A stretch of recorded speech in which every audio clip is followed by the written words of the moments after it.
ಹೇಗೆ ಮಾಡೋದು ಅಂತ ನಾನು ಹೇಳ್ಕೊಡ್ತೀನಿ. ಗೋಲ್ಡ್ ಒಳಗೆ ಈ ಸಪೋರ್ಟ್ ಲೆವೆಲ್ ಬ್ರೇಕ್ ಆದಮೇಲೆ ಸೆಲ್ಫ್ ಪೊಸಿಷನ್ ಆ್ಯಡ್ ಮಾಡಿ $32 ಪ್ರಾಫಿಟ್ ಮಾಡಿದ್ವಿ. ಟ್ರೇಡ್ ತೊಗೊಂಡಿದ್ದು ಓನ್ಲಿ ರೀಸನ್ ಏನಂದ್ರೆ ಈ ಸಪೋರ್ಟ್ ಲೆವೆಲ್ ಒಳಗೆ ಕ್ಲೀನ್ ರೇಂಜ್ ಇದ್ದಿದ್ದರಿಂದ ಈ ಸಪೋರ್ಟ್ ಬ್ರೇಕ್ ಆಗೋ ಮಟ್ಟ ವೇಟ್ ಮಾಡ್ತಿದ್ವಿ. ಸೊ ಈ ಸಪೋರ್ಟ್ ಬ್ರೇಕ್ ಆದಮೇಲೆ ನಾವು ಗೋಲ್ಡ್ ಒಳಗೆ ಸೆಲ್ಫ್ ಪೊಸಿಷನ್ ಆ್ಯಡ್ ಮಾಡಿದ್ವಿ. ಟೇಕ್ ಪ್ರಾಫಿಟ್ ಬಂದುಬಿಟ್ಟು ಈ ಸಪೋರ್ಟ್ ಲೆವೆಲ್ ಆಗಿತ್ತು. ಬಟ್ ಈ 50 ಮಿನಿಟ್ ಕ್ಯಾಂಡಲ್ ಒಳಗೆ ಸೆಲ್ಲರ್ಸ್ ಬಾಲ್ ಡೊಮಿನೆಂಟ್ ಇದ್ದಿದ್ದರಿಂದ ಈ ಸಪೋರ್ಟ್ ಬ್ರೇಕ್ ಆಗಿದ್ಮೇಲೆ ಅಗೇನ್ ನಾವು ಹೋಲ್ಡ್ ಮಾಡಿದ್ವಿ.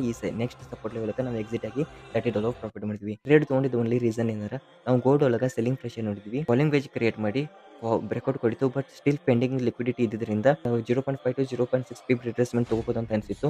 ಅನದರ್ ಒಂದು ಲಾಜಿಕ್ ಏನಂದ್ರೆ ಫಾರೆಕ್ಸ್ ಒಳಗೆ 4 ಸೆಷನ್ ಇರ್ತಾವೆ. ಬಟ್ ಅದ್ರೊಳಗೆ New York London session most important. If sometimes New York session ಒಳಗೆ ಬುಲ್ಲಿಶ್ ಮೊಮೆಂಟಮ್ ಇತ್ತಂದ್ರೆ ಲಂಡನ್ ಸೆಷನ್ಗೆ ರಿವರ್ಸಲ್ ಆಗುತ್ತೆ. ಇಫ್ ಲಂಡನ್ ಸೆಷನ್ ಒಳಗೆ ಬುಲ್ಲಿಶ್ ಮೊಮೆಂಟಮ್ ಇತ್ತಂದ್ರೆ ನ್ಯೂಯಾರ್ಕ್ ಸೆಷನ್ ಒಳಗೆ ರಿವರ್ಸಲ್ ಆಗುತ್ತೆ. ಸೊ ಈ ಸ್ಟ್ರಾಟಜಿ ಇಟ್ಕೊಂಡು ನಾವು ಪ್ರೀವಿಯಸ್ ಡೇ ಗೋಲ್ಡ್ ಒಳಗೆ ನ್ಯೂಯಾರ್ಕ್ ಸೆಷನ್ ಒಳಗೆ ಬುಲ್ಲಿಶ್ ಮೊಮೆಂಟಮ್ ನೋಡಿದ್ವಿ. ಸೊ ಲಂಡನ್ ಸೆಷನ್ಗೆ ರಿವರ್ಸಲ್ ಆಗುತ್ತಂತ ಆ ಸಪೋರ್ಟ್ ಲೆವೆಲ್ ಬ್ರೇಕ್ ಆದಮೇಲೆ ನಾವು ಸೆಲ್ಫ್ ಪೊಸಿಷನ್